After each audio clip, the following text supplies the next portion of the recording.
Welcome to the deep dive. We're jumping straight into the really electrifying rise of the K-pop group BABYMONSTER today. Yeah, exciting stuff. We've got a fascinating collection of data here. Chart performance, sales figures, engagement, really giving us a picture of their current impact. And our mission today is basically to understand just how far they might go. Exactly. And we're exploring this, well, pretty ambitious idea that BABYMONSTER, even this early on, is charting a course to become like a true K-pop powerhouse. A queen group, right? A queen group, maybe even a potential GOAT, within the next couple of years. It's bold, I know. It is bold. But as we'll unpack, the data actually reveals this really remarkable upward trend. Absolutely. We've really dug into everything. Record-breaking debut, their latest chart hits, fan base growth, and how they compare with the K-pop giants from earlier generations. Right. And we're even considering YG Entertainment's track record, launching icons like BLACKPINK, 2 and E1. Yeah. That's important context. That definitely sets the stage. Okay, so let's unpack this. What are the key things, the indicators we look at to figure out if a K-pop group is genuinely leading its generation? Yeah, that's the essential first step. It's not just one thing. It's multifaceted. We usually start with their debut release. Okay. Those first week album sales. They're a really powerful indicator of the initial fandom strength and enthusiasm. Right. That immediate buy-in. Exactly. Then we look at chart performance, both, domestically in Korea and internationally, like Billboard. And early brand endorsements are another big sign. It shows marketability, appeal beyond just the music fans. Right, yeah. When those big brands start calling, something's happening. So beyond the hard numbers, what else tells us a group is leading the pack? Well, today especially, you need a strong social media presence. Oh. And just the level of public buzz they generate. For people talking about them. Exactly. Are they the conversation? Is the media paying close attention? All these things, they heavily contribute to that leadership position. Yeah. And finally, you can't overlook critical acclaim from inside the industry. Okay, so keeping all those factors in mind, how does BABYMONSTER measure up right now within the fifth generation? Well, the initial evidence points to an exceptionally strong start. Let's take their debut mini-album, BABYMON 7er. Okay. It hit the highest first-week sales for any K-pop girl group debut album, over 400,000 copies. Wow, 400K first week. Yeah. That kind of initial demand suggests a really engaged fan base, probably built up even before the official debut. That's huge. Which is, crucial for long-term potential in such a crowded market. It's a phenomenal entry. That's incredible. That really sets them apart right from the get-go, doesn't it? It really does. And even before that official debut album, their pre-release single, DRP, it made a pretty impressive entry at number 30 on the Billboard Global 200. Number 30, pre-debut. Yeah. And at that time, that was actually the highest debut ranking for any fifth-gen group on that specific chart. Shows that international appeal was there right away. So not just domestic buzz, they were hitting the global stage immediately. Precisely. And their latest single, Ghost, which came out in 2025, has kind of cemented that position further. How so? It achieved what some sources call the Mare Estrella Girl Group 5 Geração on the iTunes charts. Hit number 1. Okay, what does that Portuguese phrase mean exactly? Yeah, good point. It basically translates to biggest debut for a fifth-generation girl group. Got it. Biggest debut. Yeah. So this continued success, it shows sustained momentum, They can connect with audiences release after release. Okay, so clearly making a significant impact in the fifth generation. That seems undeniable. But how do they compare to the groups that came just before them? The fourth-generation powerhouses. Right, that's the logical next step, isn't it? We need to see if their current growth, their trajectory, suggests they can not only lead their own gen, but maybe even outpace the early success of big fourth-gen groups. Like IVE, Ellie Seraphim, New Jeans? Exactly. Those groups. And those are some incredibly successful groups. What sort of benchmarks did they set in their first, say, year or two? Oh, they set some really high bars. For example, IVE's Ivy Empathy sold over 1 million copies pretty early on. 1 million? Wow. Yeah. Ella Seraphim's Hot, that did over 630,000 in what they call chodong sales. Chodong sales. That's the first week, right? That's right. First week sales. Key indicator of that immediate fan reaction. And then Billboard. Ellie Seraphim had multiple Billboard 200 entries. IVE charted on the Billboard Global 200. Okay. New Jeans even cracked the Billboard Hot 100 multiple times, which is, super competitive. Definitely. And of course, all these groups racked up major awards quite early. Right. So those are the kinds of achievements BABYMONSTER needs to be aiming for or even surpassing if they're going to hit that top tier. How do their early numbers actually stack up?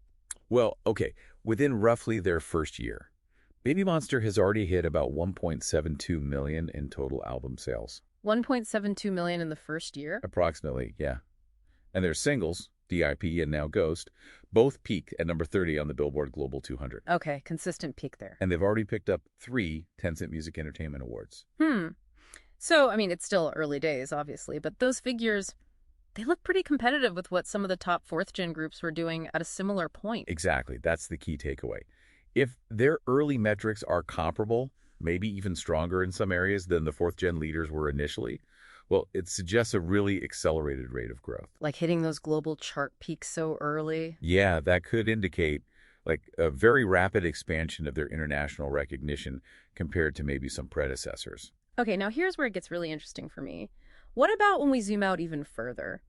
Consider the true icons, the third-generation giants like, BTS, BLACKPINK, Twice. Looking at their early days definitely offers a wider perspective on Baby Monster's potential for like long-term dominance. Yeah. Think about BLACKPINK's early Billboard success, or Twice's incredibly fast fan base growth and sales, or even BTS's journey, more gradual at first, but then just explosive global expansion. Those groups really set the gold standard, didn't they? What kind of early signs did they show? Well, direct number comparisons this early are tricky, Oh. but we can look at more qualitative things, Like what? like initial global buzz. How much noise were they making worldwide right away? Baby Monster certainly has generated a lot of buzz. Yeah, the Billboard entries, the Japan popularity we've touched on. Exactly. And early brand endorsements are another signal. It shows the industry believes in their potential, right? Baby Monster's already partnered with big names like Google Pixel and Sony Park in Japan. Okay, yeah, that definitely seems to parallel what we saw with the third-gen heavyweights in their first year or so, that early excitement, those big brand deals. Now let's dive a bit deeper into their latest single, Ghost. The chart performance there seems particularly significant. It really does. Yeah. Ghost, released May 2025. It marked a new peak for them, hitting number 30 on the Billboard Global 200, same as DRP, but, reinforcing that level. Okay. It also got into the top 10 on the Circle Digital chart in Korea, which is huge domestically, and climbed to number 26 on the Billboard Japan Hot 100. 26 in Japan, that's their highest there so far, right? Yes, highest yet in Japan. And that market seems increasingly important for them. That performance in Japan does seem really significant given their focus there. Absolutely. And the success wasn't just limited to those big charts. Ghost performs strongly across various digital platforms globally. Oh, yeah. Number 34 on the worldwide iTunes song chart, peaked at 84 on Spotify Global. Oh. And we even see it charting specifically on Spotify and Apple Music in places like Taiwan, Thailand, Hong Kong. Plus, impressive iTunes ranks in Laos and Fiji. Number 4 in Laos, number 10 in Fiji. Wow. Okay, so it's demonstrating really broad international appeal, not just concentrated in the usual major markets. Exactly. It's widespread. And what's particularly interesting about Ghost is this idea of its belated popularity. Belated? Meaning it gained a lot of traction and climbed the charts after its initial release week. It didn't just have that initial fan base surge and then drop off. Ah, okay. So it suggests the song has real staying power, right? It connected over time. Precisely. That's a really positive sign for long-term relevance. It wasn't just initial hype. It seems to have really resonated deeper with listeners then. It does seem that way. And apparently, viral videos of their live performances played a big role. Oh, like what? Appearances at SBS Gayo Daeshan, and on that platform, The First Take. Those reportedly helped drive the popularity up, especially in Korea and Japan. Really highlights how crucial performance is in K-pop. Yeah, absolutely. Speaking of Japan, their connection there feels like a really core part of their strategy, wouldn't you say? Oh, definitely. It seems very intentional. As we said, Ghost did great on the Billboard Japan Hot 100. But even before they officially debuted in Japan, they're apparently getting project offers there. Really? Before debut? Yeah. And their repeat appearances at Summer Sonic. That's a major Japanese music festival. Appearing twice now really underlines their growing recognition in the mainstream Japanese market. And didn't I read something about their upcoming tour attendance? Yes. The anticipation is for 100,000 attendees for their first official Japanese tour. Yeah. That speaks volumes about their dedicated fan base there. 100,000. Yeah. That's a massive show of support. Sounds like they're building a really solid foundation in one of the world's biggest music markets. Exactly. And the collabs, like with Google Pixel, Mm-hmm. and being part of the Sony Park 2025 project, Yeah. that solidifies their influence beyond just K-pop fans in Japan. And then getting their original Japanese song, Ghost, picked as the theme for a local movie, that's a huge opportunity to reach like a much broader Japanese audience. Definitely crosses over. Now, one strategic move that really jumped out at me was their decision to cover BLACKPINK songs on their current world tour. What's the significance there? Ah, yeah. If you connect that back to the whole YG Entertainment legacy, it's a really smart move, actually. How so? By performing Kill This Love and as if it's your last, massive global hits, right?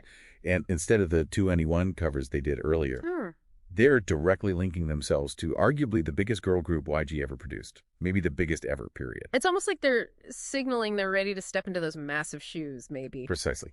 That could be the interpretation.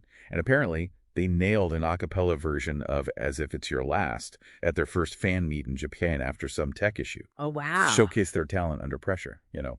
So this strategy, it could potentially attract a big chunk of BLACKPINK's huge global fan base. A symbolic passing of the torch, kind of.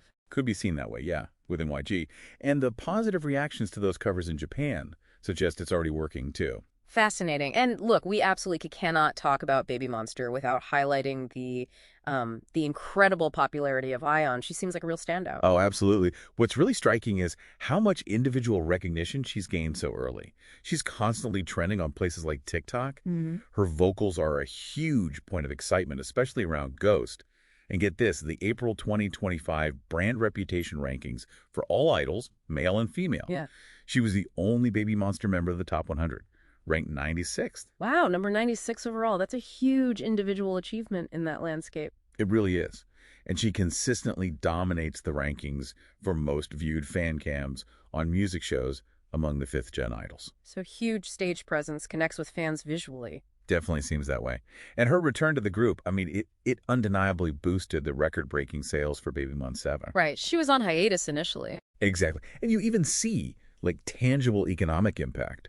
Her photo cards sell for crazy prices on eBay. Fan-made merch with her face on Etsy sells out. It really sounds like she's become the central figure driving a lot of the hype around the group. Pretty much. And while the sources don't directly confirm, high-fashion brand deals specifically for her yet, the fact that her name even pops up in those kinds of discussions shows her perceived influence in fashion and, wider culture. But it's not just about a Hyon, is it? The collective strength, the talents of all 7 members must play a huge part. Oh, absolutely, 100%. Well, ION has that huge individual impact, the synergy, the talent of Ruka Farida, Asa, Rami, Rora, and Chiquita, that's essential. Yeah. All the members are constantly showing up in fan content.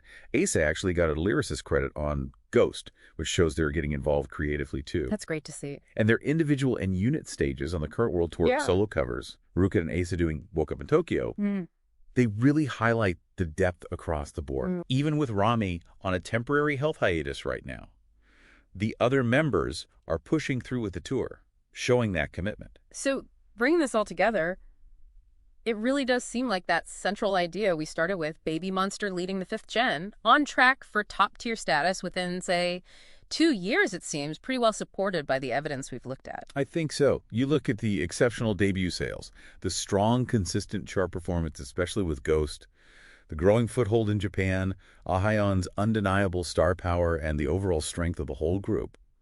It all points to a very, very promising future. Yeah. Even those strategic moves, like the BLACKPINK covers, they suggest a really well-thought-out approach to building their global brand. So ultimately, what does this all suggest about the future landscape of K-pop? Well, it suggests we might be watching the rapid rise of a genuine new K-pop powerhouse. Their early achievements aren't just impressive for their own generation. They actually stack up really well against many huge groups at similar points in their careers. Well, this has been a really fascinating deep dive into BABYMONSTER. It definitely seems like all eyes are going to be on them to see if they can actually hit those incredibly high expectations. Indeed. And, this leads to a compelling question for you, the listener. In an industry as dynamic, as fast-changing as K-pop, beyond everything we've talked about today, the sales, the charts, the members, what other factors do you think might either push BABYMONSTER all the way to the top, or maybe throw up some unexpected challenges to their predicted success in the next couple of years? Definitely something to think about as we watch their journey continue.